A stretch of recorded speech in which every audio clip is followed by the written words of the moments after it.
Hello, it's me, Face. Welcome back to Nick Jr.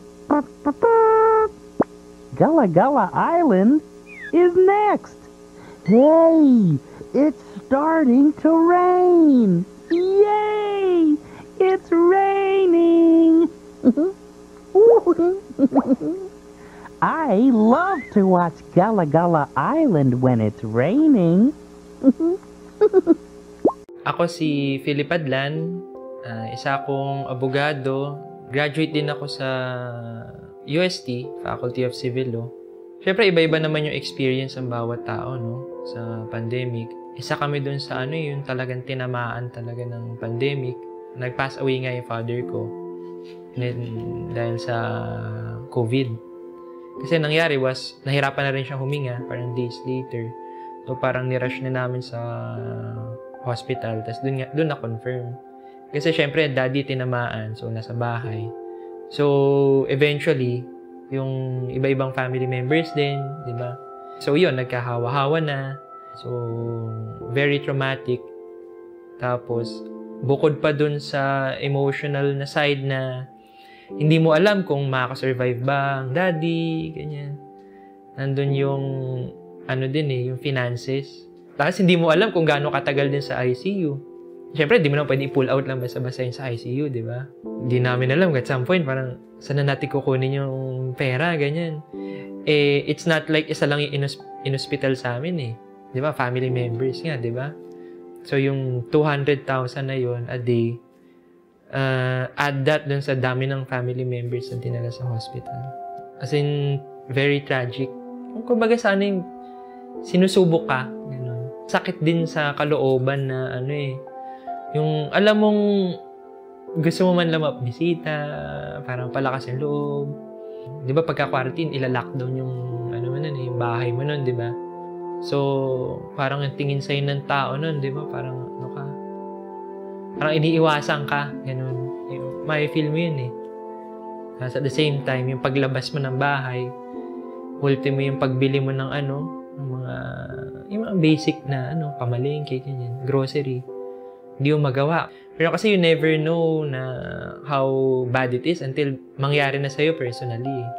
Parang napapansin ko nga sa bahay, parang it's been very different ever since. And I don't think na the Christmas, itong unang Christmas na wala ang daddy, it will be really different compared dun sa nakasanayan namin.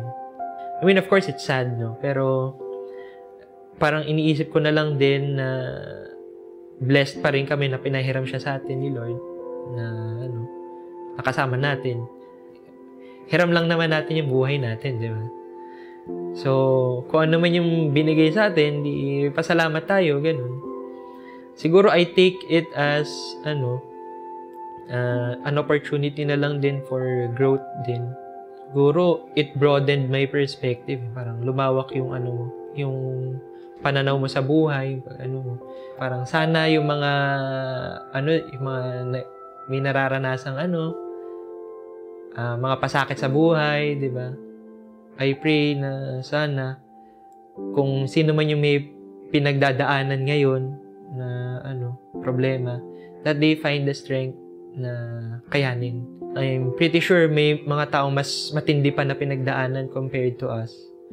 This Christmas, I'm praying and hoping for healing, not only for myself, but also for my family, and for the people who are also struggling with the pandemic, especially those who are actually inflicted with the virus.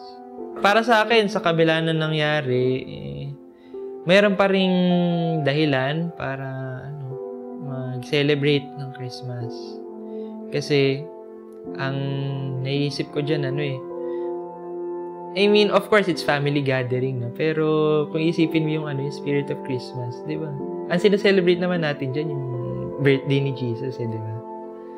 So, kung ano man yung mangyari sa family mo, di ba? Parang, syempre, pag Christmas, di ba? Parang, bigyan mo pa rin ng ng time si God. Ako si Philip Adlan.